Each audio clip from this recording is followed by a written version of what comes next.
Hello, welcome to a side-by-side comparison of the 200mm Panasonic Leica 2.8 lens, and we're going to be comparing it against the Olympus 300mm f4 lens. Now the reason why people are comparing these two lenses is that this lens comes with a 1.4 teleconverter, which turns it into a 280mm f4 lens. So you have both a 200mm and a 280mm lens all in one.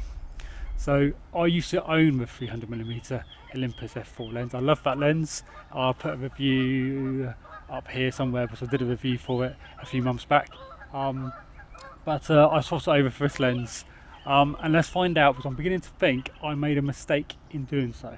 So let's now have a closer look at this lens. So it comes in a lens pouch. And then let's get the lens out itself. And inside the bottom of this pouch is a smaller pouch for the actual extender itself. So it's quite nice, you've got a nice little pouch there for it, but we'll have a look at that later on. So this is the actual lens itself. First of all, it weighs a ton for the size of this lens. And now the size is quite deceiving really, because by the time you've got the lens hood on, it increases in length dramatically. So that's a massive lens hood. It's also quite plasticky feeling, quite lightweight, but this is the actual lens itself. And as I said, the actual feel of this lens is lovely. It's a really nice, heavy, chunky lens, and it's got a manual aperture control, which I really do like. I've been using this quite a bit now, and it's changed the way I shoot. It's nice and easy to quickly still be looking through the viewfinder and have a 2.8 shot, and then a 3.2 and a 4 all in one, just to make sure you've got the depth of field and the focus correct when you're taking shots like birds and stuff like that. So that's a really nice advantage over maybe the Olympus, which doesn't have that. However, you've also got autofocus, manual focus switch. You've also got the image stabilization switch here to turn that on or off, and you've also got a function button. So like the Olympus as well, so you've got a function button there where you can actually call it for a memory or use it as a function button. And that only works on certain Panasonic cameras. And then you've also got the focus limit switch there as well. Nice looking lens. Now the tripod collar is removable, and to be honest with you, most of the time I use it with it off, because I don't tend to like using tripods, hence why the image stabilization is very important to me, and we'll be testing that out later on as well. Okay, so let's now compare this lens directly with the Olympus 300mm with all the sort of stats and weights and specs. So first off, price wise, so with the Panasonic it's working out about £1,299. With the Olympus, that's going to be £1,599, so more expensive for the Olympus 300mm f4.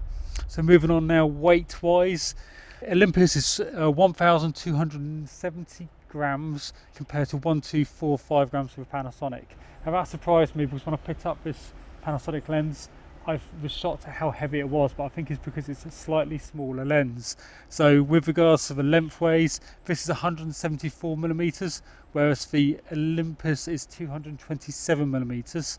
Now with the hood, the Olympus is 280mm, and the Panasonic is still 264, which again surprised me, because I thought with this massive lens hood it'd be actually a bigger lens than the Olympus, but it's not. So one's f4, which is the Olympus, and then you got this as a f2.8 lens. They both got to f22. The minimum focus for the Olympus is 1.4 meters, whereas the Panasonic is 1.15 meters. But remember, this is a 200mm lens and not the 300mm of the Olympus. So both focus very close. They're both weather sealed, and they both take a 77mm filter. The Olympus has got the Swiss Arca compatible tripod collar, and also has a built-in lens hood, where this has neither of those. And the biggest difference obviously is going to be that this 200mm lens comes with that 1.4 extender, which turns it into a 280mm f4 lens, or on full frame equivalent with a micro four thirds system, that's a 560mm lens compared to the 600mm f4 you'll get from the Olympus. So the Olympus was famous for its great world-class lead in image stabilization. So let's test out the Panasonic now to see. Now this has got dual IS, so with compatible Panasonic cameras it will give you the dual image stabilization with both a sensor and also the image stabilization from the lens. So we're going to be trying both out, and we'll test it against this sign here. Okay, so I've taken the camera off the tripod. I'm going to be hand holding it, shooting this sign here. I'm going to start off at 200th of a second, and I'm going to slowly just take a few shots here. You can see the image stabilization. Oh, by the way, this is dual IS. So this is a GX80 paired with, I've got the 200mm without the extender on. I'll try the extender in a minute, and I'm just going to take a few shots here at 200th of a second, then go down to 100th of a second, keep going down slower and slower to see exactly how slow I could handhold a shot and still get reasonable results and focus. So let's see how I get on.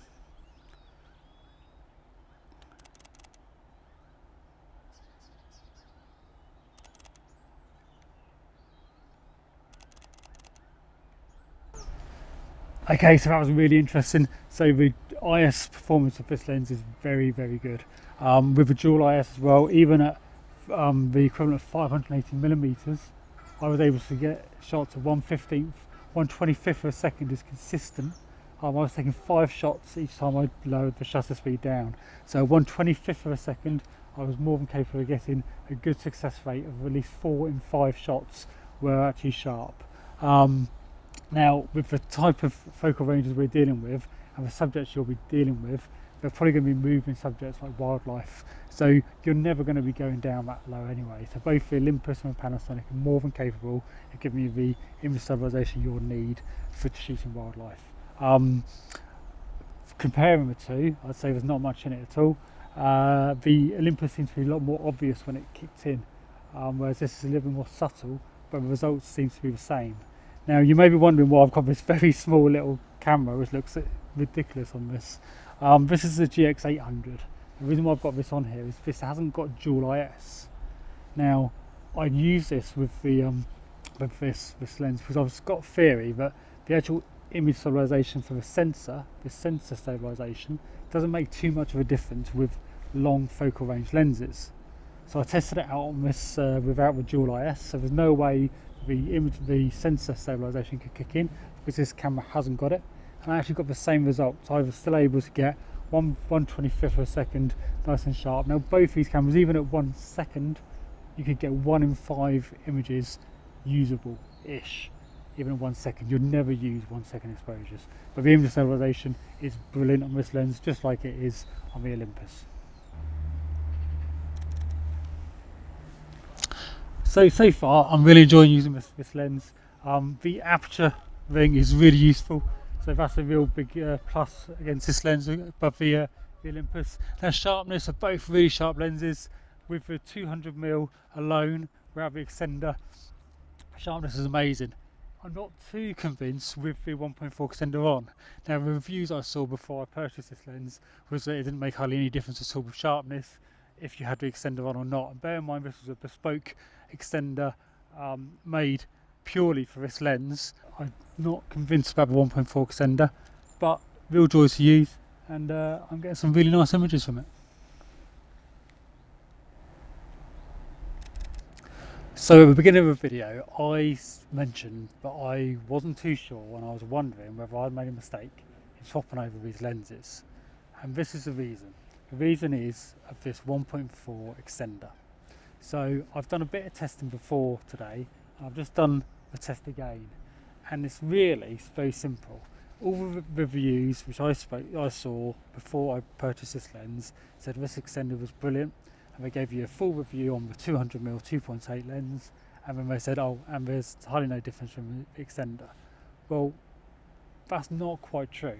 So first of all, the 200mm 2.8 lens is superb, and that's on par with the 300mm Olympus, but you can't compare the two lenses. One's a 300mm lens, one's a 200mm lens. One's 2.8, one's f4. So they're very different lenses. Now my issue I have with the 1.4 extender, although it does work, it works well, the autofocus works well, and on face value you'd pick up the camera and the lens with the extender and think it's all working fine. But when you do a little bit of pixel peeping, and the simplest test to do with any extender, and this is why I've always shied away from them before, is to take a photograph with the extender and take a photograph without the extender, and then zoom in digitally with the image which is taken without the extender to compare quality. And I've done this several times now. I've done this with inside with controlled lighting, on three different subjects of controlled lighting, and also today using the same sign as we did with the image stabilization. And using the 200mm 2.8 lens on its own, compare the images to the extender. If you digitally zoom in after you've taken the shot with the 200mm 2.8, you get a better image. Now the problem is, that means that why would I ever use this extender if I know that I might as well just take the shot with the 200mm 2.8 and then just digitally crop the image.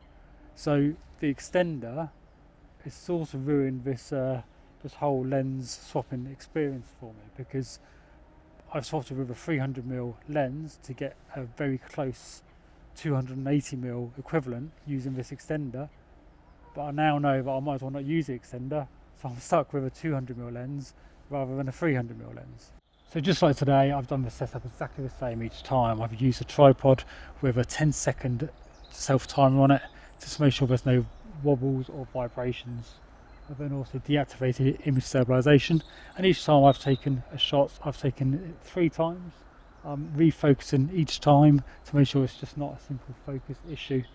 I then picked the sharpest image of those 3 before I compared them with different apertures, and obviously with or without the extender being used. And each time I have got exactly the same results, whether it's today or whether it's with the controlled lighting indoors.